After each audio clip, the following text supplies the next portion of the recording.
ओ, bag, हाँ और bag, try suit, छाता, शूज और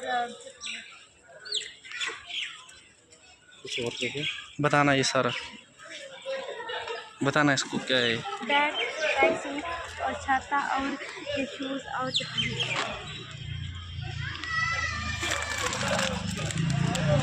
पूरा बताओ। मेरे YouTube मंच पर एक बार फिर से आप सभी का स्वागत है। आपको बता दूं, हमने आपको 2 दिन पहले एक खबर दिखाई थी। बनी कस्तूरबा बालिका विद्यालय की खबर थी, जहां पर उन बच्चियों के द्वारा बताया गया था कि हमारे स्कूल में जो है ना ही हमें अभी तक कोई शूज़ मिले हैं और ना ही अभी तक कोई बैग मिला है। लेकिन अभी की फ़िलहाल की बड़ी खबर है, बनी न्यूज़ नेटवर्क की इस खबर का असर जो है उस स्कूल पर हुआ है। और आप देख सकते हैं यहाँ पर स्कूली बच्चे पहुँचे हैं। यहाँ पर उनको जो है कुछ बैग्स वगैरह और छाते वगैरह पूरा सामान जो है इनको दिया गया है। अपने कैमरामैन से कहूँगा थोड़ा जूम करके ये तस्वीरें दिखाएं कि आज विभाग जो है नींद से जागा है खबर दिखाने के बाद। और आज इन स्कूली बच्चों को जो है ये पूरा जो इनका सामान है बोर्डिंग सिस्टम का वो पूरा इनको दिया गया है। लेकिन ये नींद से जागने वाली खबर है। लेकिन उन लोगों को मैं बता देना चाहता हूं, अगर इस तरह से भ्रष्टाचार अगर ये करते जाएंगे तो शायद आने वाले समय में उन लोगों के लिए ठीक नहीं होगा। फिलहाल और भी बच्चे थे यहाँ पर, मैं इनसे बात करवाऊंगा आपकी। बच्चे, आज आपको सामान मिला है? Yes sir. क्या क्या मिला है? सर शूज मिले हैं और बॉडी का सामान मिला है। सारा मिल गया है? Yes sir. कितनी क्लास तक मिला है? कितनी क्लास तक की है? सभी क्लास 8 यस तक सर। सभी को दिया है? Yes sir. तो और क्या कहा गया कि बोर्डिंग का सिस्टम जो है रात को रुकने के लिए हॉस्टल वगैरह भी नहीं कहा गया? वो कुछ नो कहा है? सर। कुछ नहीं कहा है? No sir. आप ही हो। और ये बच्चों का कहना है कि साफ तौर पर आज इनको सामान जो है स्कूल की तरफ से दिया गया है। और ये बड़ी खबर है। बने रहिए बनी न्यूज़ नेटवर्क के साथ। नमस्कार, राम राम। मैं सोशल एक्टिविस्ट ठाकुर लेखराज सुंदरम। सुंदरम जी, ये बताएं, आज जिस तरह से खबरें हमें मिल रही हैं कि कुछ विजुअल भी हमारे पास आए हैं कि कस्तूरबा बालिका विद्यालय में आपने जो विषय उठाया था 2-3 दिन पहले, और हमने खबर भी लगाई थी, आज उस खबर का कहीं ना कहीं असर दिख रहा है। और आज बच्चों में जो है काफी खुशी नजर आ रही थी। उनको बैग्स वगैरह आज दिए गए हैं। किस तरह देखते हैं इसको? देखिए, ये तो एक ट्रेलर है। देखिए, बोलने के बगैर आपने देख लिया कि हमारे अगर यहाँ पे अगर कोई बोलेगा नहीं तो यहाँ पे कुछ नहीं मिलेगा। आज से पीछे इनका 10 साल का जो पिछला हिसाब किताब है, ये मैंने सिर्फ 1-2 बार यहाँ पे बोला और मीडिया के माध्यम से इसको हाईलाइट किया मसले को, और एसडीएम साहब को एक मैंने रेजोल्यूशन पेश किया। मेरे साथ और भी कुछ सीनियर सिटीजन साथ में थे। तो आज इन्होंने क्या किया, उसको अपने डिफेंस के लिए, अपने बचने के लिए उन्होंने क्या किया कि बच्चों को कुछ स्टडीज का मटेरियल और बैग, पेंसिल्स और टॉवल, छतरियां वगैरह और शूज वगैरह, सॉक्स वगैरह बांटी गई। लेकिन ये उनको आपके मीडिया के माध्यम से मैं बता देना चाहता हूं कि उनको बचने का ये कोई अभी तक एक जरिया नहीं बना है।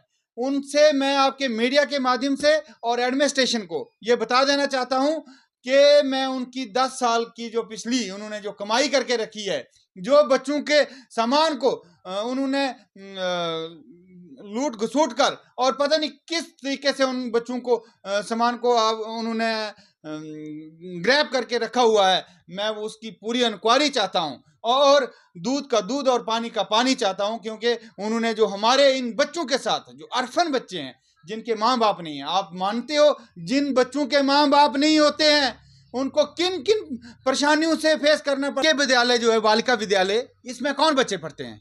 जो बच्चे बिल्कुल गरीब होते हैं, जिनके माँ बाप नहीं होते हैं। फर्स्ट प्रायोरिटी उन बच्चों को मिलती है जो अर्फन बच्चे होते हैं।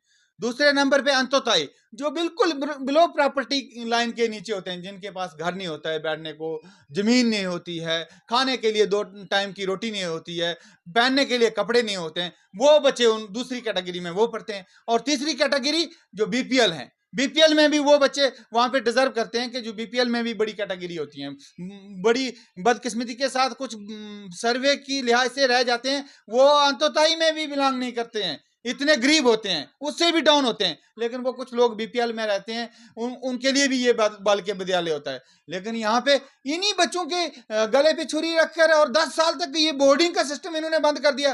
कहाँ का इंसाफ है? एडमिनिस्ट्रेशन कहाँ थी हमारी? हमारी J&K गवर्नमेंट कहाँ थी? हमारे नुमाइंदे कहाँ थे? क्या कर रहे थे?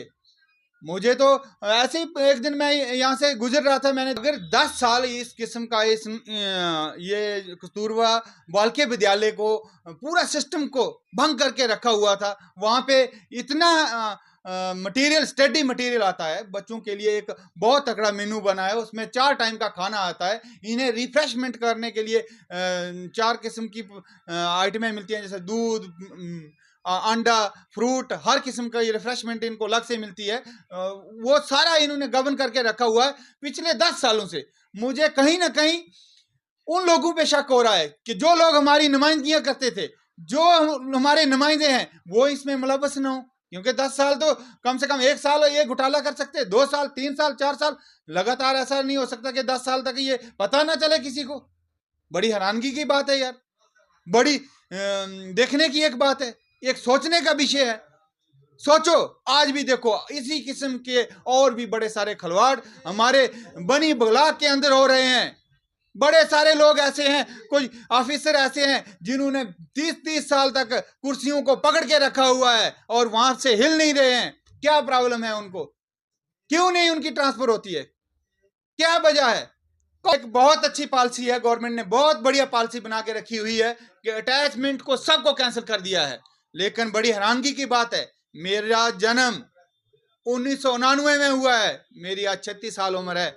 मैं बड़े सारे मुलाजमीन को देख रहा हूं कि 36 साल में मैं उसी ऑफिस में उनको देख रहा हूं। बड़ी हैरानगी की बात है, वो उनका कौन सा ऑर्डर हुआ है, किस उस पे एसआरओ पे उनका ऑर्डर हुआ है, कैसे ऑर्डर हुआ है, क्या ऑर्डर है कि उनकी ट्रांसफर ही नहीं होती है। ज्वाइन किया, वहीं रिटायर होके जाएंगे। बड़ी हैरानगी की बात है। और ऊपर से वो लोगों को हरास कर रहे हैं, कहते हैं कि हमारे कौन नहीं, हमारा बिगाड़ने वाला कोई नहीं है। हमने 35-35 साल एक चेयर पे कर दिए हैं, 40-40 साल हमने एक चेयर पे बैठ के गुजार दिए हैं, हमें कोई भी पूछने वाला नहीं है। लेकिन वाई देख लेख राज जो है ये पूछेगा, अगर ये जनता मेरा साथ देगी तो। मैं जनता से अपील चाहता हूं कि अगर मेरा साथ आप दोगे तो मैं इनको पूछूंगा कि नौकरी कैसे की जाती है। अगर अटैचमेंट का ऑर्डर कैंसिल होने का आम लोगों पे लागू हो रहा है, गरीबों पे लागू हो रहा है, शरीफ लोगों पे लागू हो रहा है, तो उन चोरों पे भी ये लागू होना चाहिए। वो जो बड़े बड़े मगरमच्छ जो बैठे हैं, जिन्होंने हमारे लोगों को हरास करना लाया है, हरासमेंट कर रहे हैं जो लोगों को, उन पे भी ये लागू होगा। लेकिन लागू तब होगा जब मेरी तरह, जैसे मैं खुल के बोल रहा हूं, वैसे आप और लोग भी अगर फील्ड में आ जाएंगे और इन चोरों के खिलाफ खड़ी उंगली कर कर। मुझे एक चीज की बहुत बड़ी हैरानगी है कि अगर कोई टीचर है उसको इंक्रीमेंट कब मिलती है। मैंने एक स्टडी की हुई है, मैंने माननीय हर्षदेव सिंह की गाइडलाइंस को पढ़ा है, मैं उनके जो पन्ने लिखे हुए हैं उनको मैं स्टडी करता हूं, उनकी जो भी लीडरशिप है मैं उसको अपनाता हूं।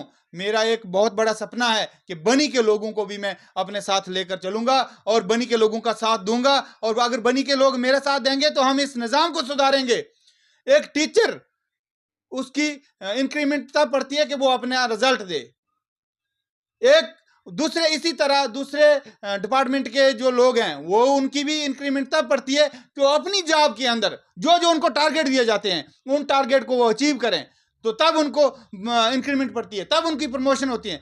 लेकिन बड़ी हैरानगी की बात है, कुछ ऐसे टीचर भी हैं, कुछ ऐसे डिपार्टमेंट के लोग भी हैं जो स्कूल जाते ही नहीं कभी, उनकी इंक्रीमेंट कैसे पड़ती है, उनकी इंक्रीमेंट कौन डालता है। मैं ये भी क्वेश्चन थोड़े दिन के अंदर हाई लेवल तक पहुंचाऊंगा, और मैं आज भी आपके मीडिया के माध्यम से बता देना चाहता हूं, एडमिनिस्ट्रेशन को भी बता देना चाहता हूं कि इस किस्म का गन जो पड़ा हुआ है इसको खंगाला जाए और देखा जाए इसमें क्या क्या हो रहा है। अगर इसमें दूध का दूध और पानी का पानी नहीं हुआ तो ये मत समझना कि ये लेखराज जो पागल बनकर मीडिया के आगे भाषण कर रहा है, आप चाहे मुझे पागल समझो, चाहे मुझे लोगों के हक में बोलने के लिए समझो, चाहे उन गरीब के अवाम के साथ खड़ा रहने वाले समझो, मैं लोगों के हक के लिए बोलूंगा जब तक मेरी जान के अंदर जान है। मैं जब तक मेरी जान के अंदर आखिरी सांस है तब तक मैं इस गरीब अवाम के लिए लड़ूंगा और लड़ता रहूंगा।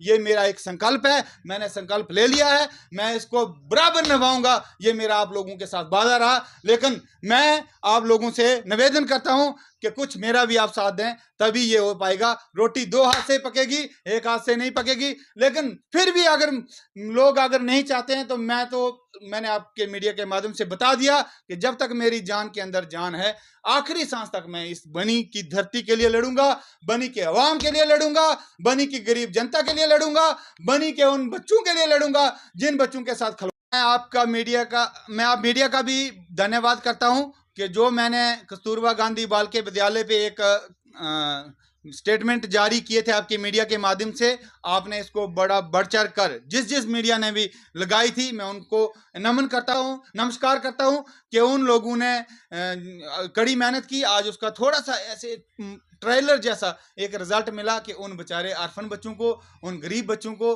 कुछ सामान मिला। सुनने में आया, अभी मैंने देखा नहीं, लेकिन सुनने में आया कुछ बच्चे बातें करते गए कि आज हमें बहुत अच्छा सामान मिला, छतरियां मिली, साक्सें मिली, खुश होकर बच्चे गए। इसी तरह मैं आपका और दोबारा फिर शुक्रिया अदा करूंगा कि जब इसकी इंक्वायरी होगी और उसके बाद जब ये बोर्डिंग का सिस्टम यहाँ पे चालू होगा, बच्चे रात को भी वहाँ ठहरने शुरू करेंगे। जैसे कि भंडार के, डंडी गुट्टू के, डग्गर डुगन के, स्यारा कड़ो के बच्चे, जो दूर के बच्चे हैं, वो वहाँ पे ठहरेंगे, वहाँ पे ठहरकर अपनी स्टडी को पूरा करेंगे।